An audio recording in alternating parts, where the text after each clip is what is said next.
Guys welcome to lecture number 2।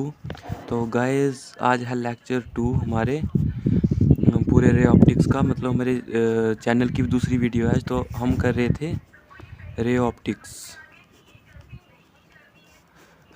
तो आज ये चैप्टर शुरू होने वाला है, ठीक है। आज चैप्टर शुरू होगा तो शुरू में हम सबसे पहले क्या देखेंगे, रिफ्लेक्शन कि रिफ्लेक्शन क्या होती है। उससे पहले मैं आपको बता दूं कि असल में ये रे ऑप्टिक्स होती क्या है।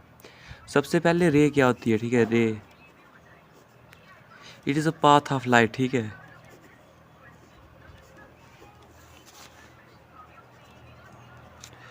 मतलब रे क्या होता है, जिस रास्ते से मतलब लाइट आ रही है, जैसे हम ऐसे अंडरलाइन करते हैं कि ये रे ऑफ लाइट आ रही है। मतलब रे का जो लाइट का जो रास्ता है उसी को हम रे बोलते हैं, ठीक है। और रे ऑप्टिक्स क्या होगी, मतलब जो एक लाइट के रास्ते की स्टडी कर रहे हैं हम कि लाइट कैसे जा रही है, कहाँ से डेविएट हो रही है, कहाँ से रिफ्लेक्ट हो रही है, वो सब रे ऑप्टिक्स के अंदर आ जाता है, ठीक है। तो ये सबसे पहले हो गया रे, ठीक है। लाइट क्या है, ठीक है।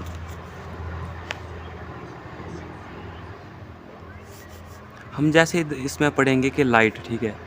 लाइट है क्या, लाइट एक किस्म की वेव है, ठीक है। इलेक्ट्रोमैग्नेटिक वेव है। इलेक्ट्रोमैग्नेटिक वेव भी बहुत तरीके की होती हैं। हम ऐसे मतलब जनरल अगर इसकी डेफिनेशन बतानी हो तो मैं ऐसे बोल सकते हैं कि light it is the part of electromagnetic waves, shortcut लिख रहा हूँ, इलेक्ट्रोमैग्नेटिक वेव्स। और इनकी जो फ्रीक्वेंसी होती है, हैविंग फ्रीक्वेंसी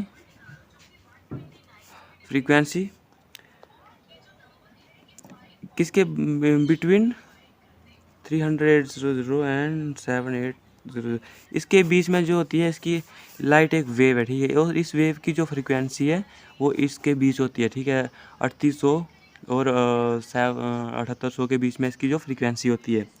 और ये ऐसे जनरल अगर इसकी हम डेफिनेशन लिखें तो light is the form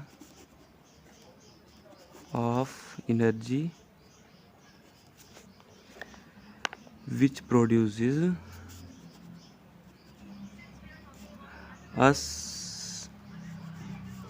us in the form of sensation। मतलब जो विज़न हमें विज़न करवाए, ठीक है। आपको अगर इसके पूरे फुल नोट्स चाहिए तो आप मुझे लिंक कनेक्ट कर सकते हो टेलीग्राम चैनल पे, मैं आपको प्रोवाइड करवा दूंगा, या और भी किसी सोशल मीडिया ऐप पे। यहाँ हम नोट्स नहीं बना रहे क्योंकि जल्दी जल्दी इसको ऐसे कवर करवाऊंगा मैं आपको। तो ऐसे बता दूंगा लाइट क्या है, एक एनर्जी है, किस्म की एनर्जी है जो हमें ऑब्जेक्ट्स को देखने में मदद करती है, ठीक है। आप खुद ही इमेजिन करो कि अगर लाइट नहीं होगी तो हम ऑब्जेक्ट्स को कैसे देखेंगे। और कोई बोलता है कि हम चीज़ों को, ऑब्जेक्ट्स को आई से देखते हैं, तो भाई यार फिर आई से तो रात को भी देख सकते हैं ना, नहीं देख पाते क्योंकि किसी चीज़ से लाइट जो है रिफ्लेक्ट होके आ नहीं रही है। आप मतलब ऐसे इमेजिन करिए कि आप इस चीज़ को देख रहे हैं, इधर ये आपकी आई है, ठीक है। इस चीज़ को आप तभी देख पाएंगे ना जब कि किसी कोई भी लाइट का सोर्स होगा और उससे टकरा के आपकी आंखों में आए, तभी आप उस चीज़ को देख सकते हैं ना। तो मतलब यही कह सकते हैं कि लाइट हमें देखने में मदद करती है। अभी यही लाइट की कुछ प्रॉपर्टीज़ होती हैं, ठीक है। Properties of light, properties of light क्या होती हैं कि मतलब लाइट की क्या खासियत है, लाइट क्या क्या कर सकती है। तो सबसे पहले लाइट क्या है, पहली प्रॉपर्टी क्या है कि लाइट हमेशा एक स्ट्रेट लाइन में चलती है, ठीक है। स्ट्रेट लाइन में चलती है, ठीक है। It travels in straight line, आप लिख सकते हैं अगर आप इस वक्त नोट्स बना रहे हैं तो light travels in straight line. दूसरा इसका क्या है, लाइट कैन रिफ्लेक्ट या रिफ्रैक्ट या लाइट ऑब्जर्व भी हो सकती है, ठीक है। लाइट किसी चीज़ में ऑब्जर्व भी हो सकती है। लाइट एक मीडियम से जाके रिफ्लेक्ट भी हो सकती है और दूसरे मीडियम ऐसे बेंड भी हो सकती है, मतलब रिफ्रैक्ट हो सकती है, और किसी चीज़ में ऑब्जर्व भी हो सकती है, ठीक है। तो अभी हम पढ़ेंगे कि रिफ्लेक्शन ऑफ लाइट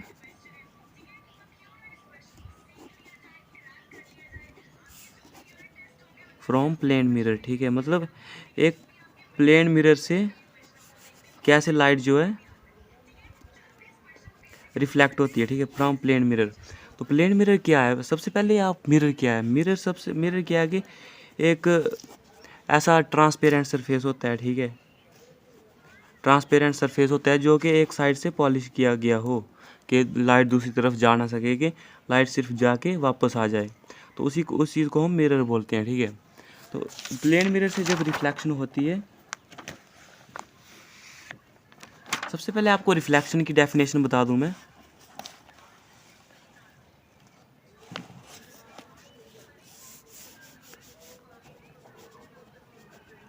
रिफ्लेक्शन है क्या? ठीक है, इट इज़ द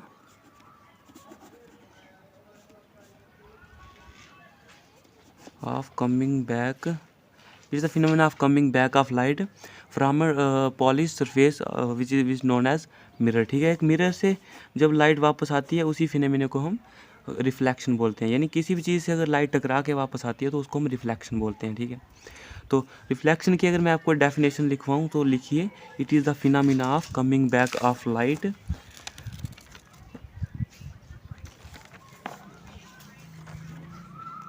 फ्राम लिखिए, it is the phenomena of coming back of light from a polished surface. यानी किसी भी पॉलिश्ड सरफेस से अगर लाइट टकरा के वापस आती है तो उसी फिनोमेना को हम रिफ्लेक्शन बोल देते हैं। ठीक है, अब लॉज ऑफ रिफ्लेक्शन क्या हैं? कुछ रिफ्लेक्शन के लॉज हैं कि कैसे रिफ्लेक्शन होती है, जो काम करती है। ठीक है, तो पहला लॉ है जो इसका, कि अगर किसी प्लेन सरफेस से अगर लाइट टकरा के वापस आ रही है, ठीक है, मतलब ये लॉ तो हर किसी सरफेस के लिए लगते हैं।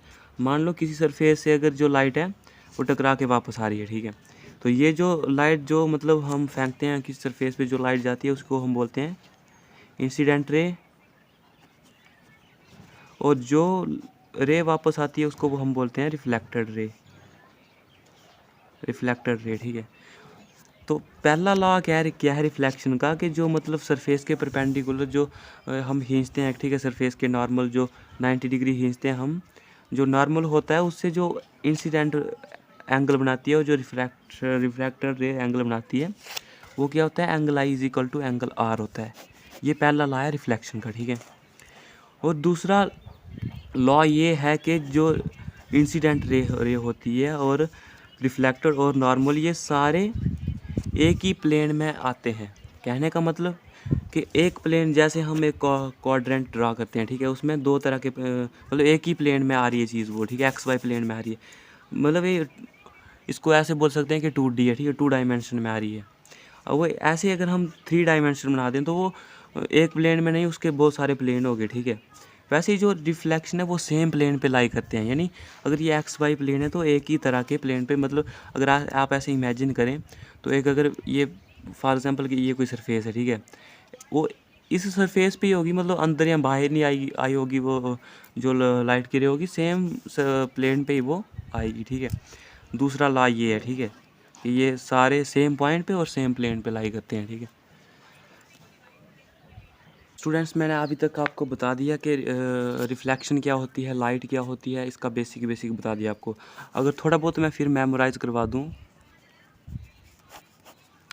करवा दूँ तो रिफ्लेक्शन क्या थी, coming back of light from polished surface. ठीक है, किसी पॉलिश सरफेस से उसका वापस आना, उसी को ही लाइट का वापस आ जाना, उसी को ही हम रिफ्लेक्शन बोलते हैं। ठीक है, दूसरी बात हमने पढ़ी कि लॉज ऑफ रिफ्लेक्शन के नियम जो हैं वो क्या बोलते हैं। ठीक है, तो वो पहला लॉ जो था कि जो सरफेस के हम परपेंडिकुलर बनाते हैं, ठीक है, और उसके साथ जो इंसिडेंट रे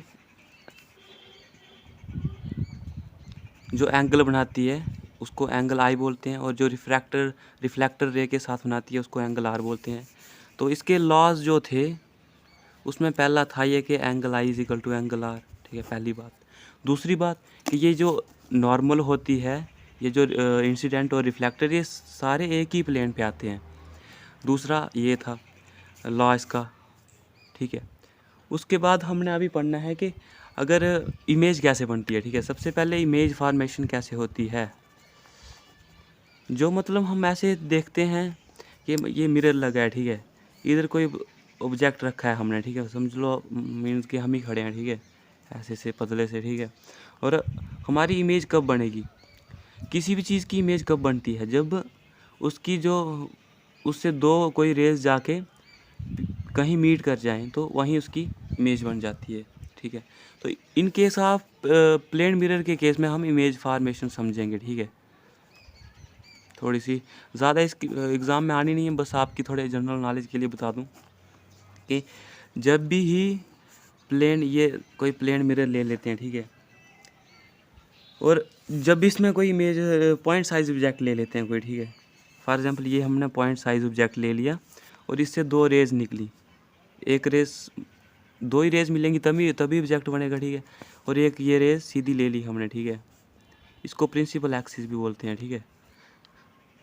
जब स्फेरिकल मिरर्स आएंगे उनमें थोड़ा आपको ज़्यादा क्लियर होगा।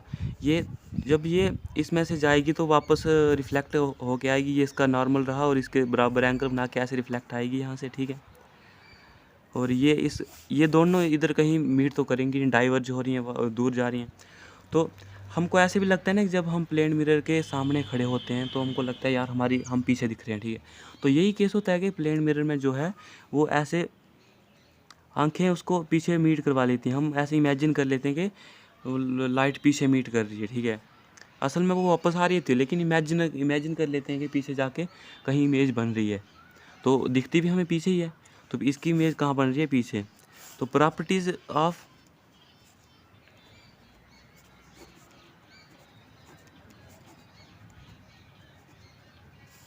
फॉर्मेशन बाय प्लेन मिरर, ठीक है, मतलब प्लेन मिरर में जो इमेज बनती है उसकी क्या प्रॉपर्टीज़ हैं, क्या खासियतें हैं, ठीक है। ये सबसे पहले जो ले लेते हैं हम, ये डिस्टेंस की है इमेज डिस्टेंस, ठीक है, मतलब ऑब्जेक्ट डिस्टेंस, सॉरी, और ये है इमेज डिस्टेंस, मतलब ऑब्जेक्ट कितनी दूर पे रखा है और ये इमेज कहाँ बन रही है। तो पहली प्रॉपर्टीज़ में ये आ जाती है कि ऑब्जेक्ट डिस्टेंस जो होता है in case of plane mirror, वो इमेज डिस्टेंस के बराबर होता है। मतलब जितनी दूर प्लेन मिरर से अगर आपका ऑब्जेक्ट है, सेम दूरी पे आपकी इमेज बनेगी। ये क्या है, पहली प्रॉपर्टी है। और ये मतलब, और दूसरा क्या है कि जितना साइज़ ऑब्जेक्ट का होता है उतना ही इमेज का भी साइज़ होता है, ठीक है। आप देखते ही हैं जितने आप असल में होते हैं उतने ही मिरर में जो होते हैं आप दिखते हैं ना, वही सीन होता है कि इमेज का साइज़ बराबर बनता है, ठीक है।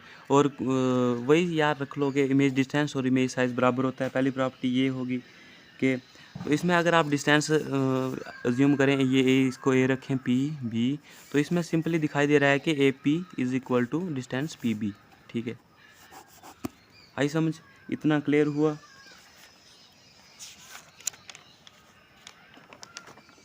इमेज जो होती है इस केस में सीधी होती है, मतलब जहाँ इसका सर है वहीं अगर सर ऊपर है सर ऊपर ही बनेगा, ठीक है, पैर नीचे हैं पैर नीचे ही बनेंगे। ऐसा नहीं कि इधर सर ऊपर था और पैर नीचे, इधर पैर ऊपर बन गए और सर नीचे, ऐसा नहीं होगा। वर्चुअल इमेज बनेगी और रेक्ट सीधी बनेगी, ठीक है। ये प्लेन मिरर का केस है इमेज फॉर्मेशन में, ठीक है। आपको प्लेन मिरर का बस इतना ही बेसिक सा रखना है याद। अभी हम दूसरा केस देख लेते हैं, स्फेरिकल मिरर। सबसे पहले हम स्फेरिकल मिरर्स के बारे में जान लेंगे, थोड़े होते गए हैं।